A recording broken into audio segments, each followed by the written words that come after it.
Hi, welcome to love talkies heart beat episode 6. Anurag Mihira వెళ్తున్న flight ప్రమాదానికి గురి కావడంతో అందరూ టెన్షన్ పడుతుంటే తనకు ధైర్యం చెప్పడం కోసం అనురాగ్ తన చేతి మీద చెయ్యి వేయగానే మిహిరా అతని పెదవులు అందుకుంటుంది. దాంతో షాక్ అయ్యి ఆమెనే చూస్తాడు అనురాగ్. ఈ ముద్దేదో కొత్తగా పెడుతున్నట్లు ఆ చూపేంట్రా బాబు అని తనలో తానే అనుకున్న మిహిరా అతని మెడ చుట్టూ చేతులు వేసింది. ఆమె ఇస్తున్న ముద్దును కంటిన్యూ చేశాడు అనురాగ్. ఫ్లైట్లో అందరూ ఎవరి గోలలో వాళ్ళు ఉంటే వాళ్ళు మాత్రం చక్కగా రొమాన్స్ చేస్తున్నారు. ఇంతలో ఫ్లైట్ మరోసారి గట్టి జర్కివ్వడంతో అనురాగ్ మిహిరా కూడా ఈ లోకంలోకి వచ్చి పడడంతో దూరం జరిగారు. అసలేం జరిగిందో అని కంగారు పడుతున్న సమయంలో ఫ్లైట్ సేఫ్గా ల్యాండ్ అయినట్లు అనౌన్స్ చేశారు పైలట్. దాంతో అందరూ ప్రశాంతంగా ఊపిరి పీల్చుకున్నారు. వెంటనే అనురాగ్ వైపు చూసింది మిహిరా. అప్పటికే ఆమె చూపును తప్పించుకోవడానికి హడావుడిగా తన ల్యాప్టాప్ తీసుకొని వేగంగా అక్కడి నుంచి నడుచుకుంటూ బయటికి వెళ్ళిపోయాడు అనురాగ్. ఆ తర్వాత మిహిర కూడా బయటికి వచ్చింది. అప్పుడే తెలిసింది ఫ్లైట్ ఒక ఫారెస్ట్ ఏరియాలో ల్యాండ్ అయ్యిందని. మరో అరగంటలో ఎయిర్పోర్ట్లో ల్యాండ్ అవ్వాల్సిన ఫ్లైట్ టెక్నికల్ ప్రాబ్లం రావడంతో సడన్గా ఫారెస్ట్లోని సేఫ్ ప్లేస్లో ల్యాండ్ చేశారు. అక్కడి నుంచి వెహికల్స్లో అందరినీ ఎయిర్పోర్టుకు తీసుకెళ్తామని, వెహికల్స్ రావడానికి ఒక అరగంట పట్టొచ్చని అనౌన్స్ చేశారు ఫ్లైట్ సిబ్బంది. అప్పటికే సమయం ఇంచుమించు తెల్లవారుజాము కాబోతోంది. చుట్టూ చెట్లు ఉండడం వల్ల ఇంకా ఎక్కడ చూసినా అంతా చీకటిగానే ఉంది.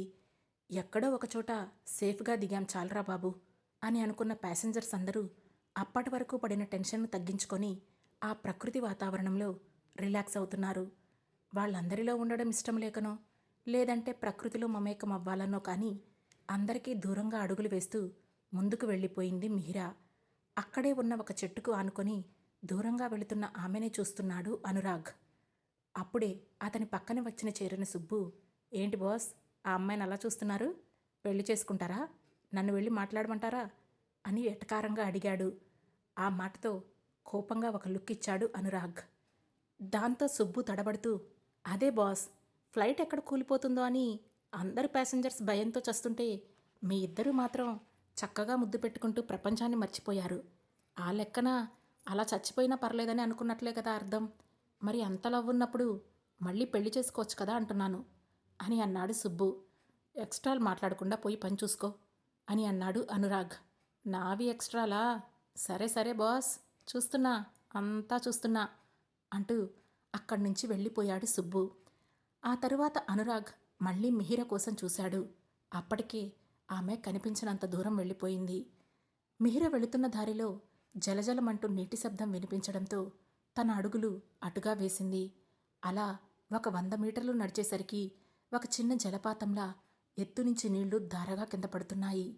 వాటిని చూసిన మిహిరకి అప్పటి వరకు ఉన్న మూడ్ పోయి హ్యాపీగా అనిపించి తాను తగిలించుకున్న చిన్న బ్యాగ్ను అక్కడ పెట్టేసి జాగ్రత్తగా నీళ్లలో దిగింది. తెలతెలవారుతుండగా ఆ నీటిలో తడుస్తుంటే ఆమెకు హాయిగా, కొత్త ఉత్సాహంగా అనిపించింది.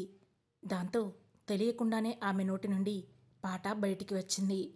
జల్లంత కవ్వింత కావాలిలే, ఒళ్ళంత తుళ్ళింత రావాలిలే, ఉరుకులు పరుగులు, ఉడుకు వయసు దుడుకుతనము నిలవదు అని పాడుకుంటూ ఆ నీళ్లలోనే ఎంజాయ్ చేస్తూ ప్రపంచాన్ని మర్చిపోయింది మిహిరా. ఇంచుమించు అరగంట తర్వాత ఈ లోకంలోకి వచ్చిన ఆమె చుట్టూ చూస్తూ, ఓ గాడ్, నేనొచ్చి చాలాసేపు అయింది, నన్ను వదిలేసి అందరూ వెళ్ళిపోయి ఉంటారు, ఇప్పుడు నేనొక్కదాన్నే ఇక్కడి నుంచి ఎలా వెళ్ళాలి అని మనసులోనే అనుకుంటూ గబగబా నీటిలో నుంచి బయటికి వస్తుండగా ఎదురుగా నిలబడి ఆమెనే చూస్తూ కనిపించాడు అనురాగ్. అతన్ని చూడడంతోనే షాక్ అయిన మిహిరా అంతలోనే తేరుకొని, పర్వాలేదు, నన్ను గుర్తుపెట్టుకున్నాడు అని మనసులోనే అనుకుంటూ హిహి అన్నట్లు ఒక ఫేక్ స్మైల్ ఇచ్చింది. కానీ అనురాగ్ మాత్రం సీరియస్గా ఆమెను పైనుండి కింది వరకు చూశాడు. మోకాళ్ల వరకు ఉన్న మినీస్కర్ట్, వైట్ కలర్ టాప్లో అస్సలే అందంగా ఉన్న ఆమె ఇప్పుడు ఇంకా నీళ్లలో తడిచి మణిరత్నం హీరోయిన్లా కనిపించింది అతనికి. అతని చూపుల్లో కోపం అర్థం చేసుకున్న మిహిరా వెంటనే తన బ్యాగ్లో ఉన్న స్కార్ఫ్ తీసి ఒంటి చుట్టూ చుట్టుకుంది. ఆ తర్వాత అతను ముందు నడవటం మొదలుపెట్టగానే సైలెంట్గా అతని వెనకే అడుగులు వేసింది. వాళ్ళిద్దరూ ఫ్లైట్ ఆగిన ప్రదేశానికి వెళ్ళేసరికి మిగిలిన ప్యాసింజర్స్ అందరూ అప్పటికే అక్కడికి వచ్చిన ట్రావెల్ బస్సులో ఎక్కి కూర్చొని ఉన్నారు. మిహిర రాగానే నీ వల్లే లేట్ అయింది అన్నట్లు అందరి మొహాల్లో నిరసన సెగ ఆమెను గట్టిగా తగిలింది. దాంతో తలదించుకొని వెళ్ళి అనురాగ్ పక్కనే సీటు ఉంటే అక్కడే కూర్చుంది. ఆ తర్వాత బస్ 1 గంటలో ఎయిర్పోర్ట్కి చేరుకుంది. ఎయిర్పోర్ట్ నుండి బయటకు రాగానే మిహిర కోసం ఆమె బుక్ చేసుకున్న హోటల్ వాళ్ళు కారు పంపించడంతో లగేజ్తో సహా కారెక్కి అనురాగ్ కోసం చుట్టూ చూసింది మిహిర. కానీ అతను అప్పటికే వెళ్ళిపోవడంతో ఆమెకు కనిపించలేదు. కార్ స్టార్ట్ అయ్యి వెళ్ళిపోయింది. అరగంటలో కార్ ఆమె స్టే చేయబోయే హోటల్ ముందు ఆగింది. వెంటనే అక్కడున్న హోటల్ స్టాఫ్ వచ్చి ఆమె లగేజ్ తీసుకొని మిహిర బుక్ చేసుకున్న హోటల్ రూమ్ దగ్గరికి తీసుకువెళ్ళి వదిలాడు. రూమ్ లోపలికి వెళ్ళిన తర్వాత ఆ గది మొత్తాన్ని పరిశీలనగా చూసింది మిహిర.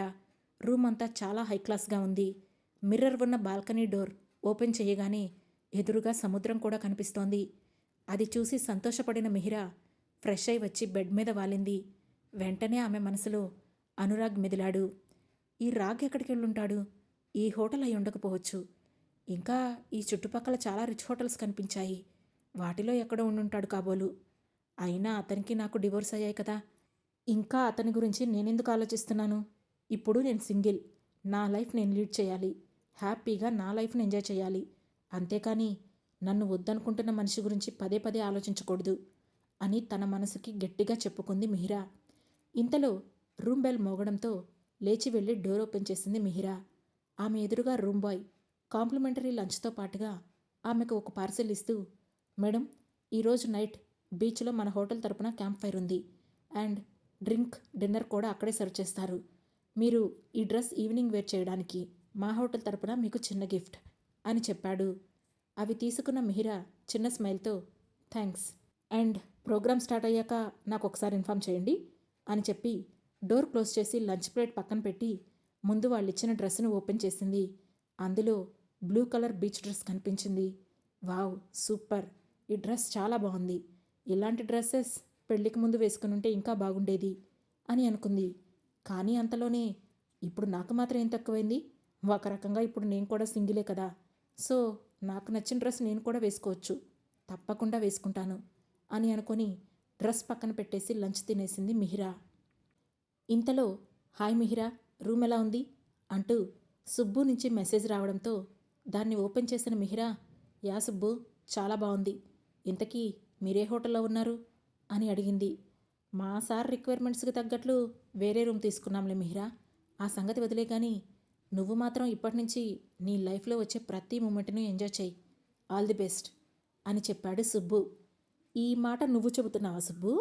నేను క్షణం కూడా మీ సార్ని మర్చిపోకూడదని ఆయన వెళుతున్న చోటుకే నా ట్రిప్ ప్లాన్ చేసి ఇప్పుడు నన్ను ఎంజాయ్ చేయమనడం ఎంతవరకు కరెక్ట్? నువ్వే చెప్పు అని అడిగింది మిహిర. ఆ మాటకు సుబ్బు, నేను మీ ఇద్దరి ఫ్రెండ్ని మిహిర. మీరు ఇలా విడిపోవటం నేను చూడలేకపోతున్నాను. అందుకే ఏదో చిన్నగా నా వంతు ప్రయత్నం చేశాను. బట్ ఇప్పుడు నువ్వు క్షత్రియ ఫ్యామిలీ కొడలు కాదు కదా. సో స్వేచ్ఛగా ఉండు, బాయ్ అని చెప్పి రిప్లై ఇచ్చాడు సుబ్బు. ఆ మెసేజ్ వైపు చూసి ఓ నిట్టూర్పు విడిచి కాసేపు రెస్ట్ తీసుకుంది మిహిర. ఈవినింగ్ అవుతుండగా లేచి ఫ్రెష్ అయ్యి పార్టీ కోసం రెడీ అవ్వడం మొదలుపెట్టింది. 1 పీస్ బీచ్ డ్రెస్లో సూపర్గా రెడీ అయిన మిహిర తన అందానికి తానే ముద్దులిచ్చుకొని కొన్ని సెల్ఫీలు దిగి వెంటనే వాటిని తన ఫేస్బుక్లోని పోస్ట్ చేసింది. నిజానికి తన ఫేస్బుక్ అకౌంట్లో మిహిరకి పర్సనల్ ఫ్రెండ్స్ అంటూ ఎవరూ లేరు. ఓన్లీ క్షత్రియ ఫ్యామిలీ మెంబర్స్ మాత్రమే ఉన్నారు. వాళ్ళందరూ ఇంకా తన ఫ్రెండ్స్ లిస్టులోనే ఉన్నారు అంటే తన డివోర్స్ గురించి వాళ్ళకి ఇంకా తెలియలేదని అర్థం చేసుకుంది మిహిర. ఇన్ని రోజులు ఆమెను వాళ్ళంతా ఫ్యాషన్ తెలియని ఒక వంటింటి కుందేల్లా చూసేవాళ్ళు. అందుకే ఇప్పుడు వాళ్ళందరికీ చిన్న జలక్ ఇవ్వాలని అనుకున్న ఆమె తాను తీసుకున్న పిక్స్ని పోస్ట్ చేసింది. ఆ తర్వాత బాల్కనీలోకి వెళ్ళి కిందకి చూడగా అప్పటికే బీచ్లో పార్టీ స్టార్ట్ అయ్యింది. అక్కడే dancing stage, sound system, soft and hard drinks, tables, వాటి చుట్టూ చైర్స్, ఇలా ఆ అట్మాస్ఫియర్ అంతా ఫుల్ జోష్లో ఉంది. అప్పుడే తన రూమ్ బెల్ మోగడంతో వెళ్ళి డోర్ తీసింది మిహిర. ఎదురుగా సూట్లో ఒక వ్యక్తి నుంచొని ఉన్నాడు. అతను మర్యాదపూర్వకంగా నవ్వుతూ తనను తాను పరిచయం చేసుకొని, హాయ్ మ్యామ్, నేను ఈ హోటల్ మేనేజర్ని. మిమ్మల్ని పర్సనల్గా పార్టీకి ఇన్వైట్ చేయడానికి వచ్చాను. ప్లీజ్ జాయిన్ ఇన్ పార్టీ అని ఇన్వైట్ చేశాడు. ఆ రాయల్ ట్రీట్మెంట్ను ఎంజాయ్ చేస్తూ థ్యాంక్ యూ అని చెప్పి పార్టీ జరిగే ప్లేస్కి వెళ్ళింది మిహిరా. అప్పటికే ఆల్మోస్ట్ సింగిల్ టేబుల్స్ అన్నీ నిండిపోగా 4 మెంబర్స్ లేడీస్ ఉన్న టేబుల్ దగ్గర కూర్చుంది మిహిరా. అక్కడ ఉన్న అమ్మాయిలు ఒకరితో ఒకరు మాట్లాడుకుంటూ వైన్ సిప్ చేస్తూ జోక్స్ వేస్తూ తుళ్ళిపడుతూ ఎంజాయ్ చేస్తున్నారు. ఇంతలో అక్కడకు వచ్చిన ఒక వ్యక్తి మిహిర పక్కనే ఉన్న చైర్ దగ్గరకు వెళ్ళి, hello miss, can I SIT here అని అడిగాడు. తలెత్తి అతని వైపు చూసింది మిహిరా. అతను చూడడానికి చాలా అందంగా ఉండడంతో పాటు మర్యాదగా పర్మిషన్ కూడా అడగడంతో ఆమె చిన్నగా నవ్వి అఫ్కోర్స్ అని అంది మిహిరా. అతన్ని చూసి ఆ టేబుల్ దగ్గర ఉన్న మిగిలిన 4 అమ్మాయిలు ఇంప్రెస్ అవుతూ వెంటనే అతనితో మాట కలపాలని ట్రై చేశారు. కానీ అతను మాత్రం మిహిరను మాత్రమే ఇంట్రెస్ట్గా చూస్తూ, మిస్, మీరు చూస్తుంటే సింగిల్గా టూర్కి వచ్చినట్లు అనిపిస్తుంది. మీ ఆల్సో సింగిల్, సో మీరు నాకు కంపెనీ ఇస్తారా అని అడిగాడు అతను. ఆ మాట విని ఆ 4 అమ్మాయిలలో ఒకరు, మీరు తనతో వెళ్తే ఏం ఎంజాయ్మెంట్ ఉంటుంది, మాతో రండి, ఫుల్ జాయ్గా ఉంటుంది అని అంది. సారీ మిస్, మిమ్మల్ని నేను హ్యాండిల్ చేయలేను అని అన్నాడు అతను. ఆ మాటతో వాళ్ళు ముఖం ముడుచుకోగా వస్తున్న నవ్వుని ఆపుకోవడానికి ట్రై చేసింది మిహిరా. అప్పుడు ఆ వ్యక్తి మళ్ళీ, చెప్పండి మిస్, మీరు నాతో జాయిన్ అవుతారా అని మిహిరను అడిగాడు.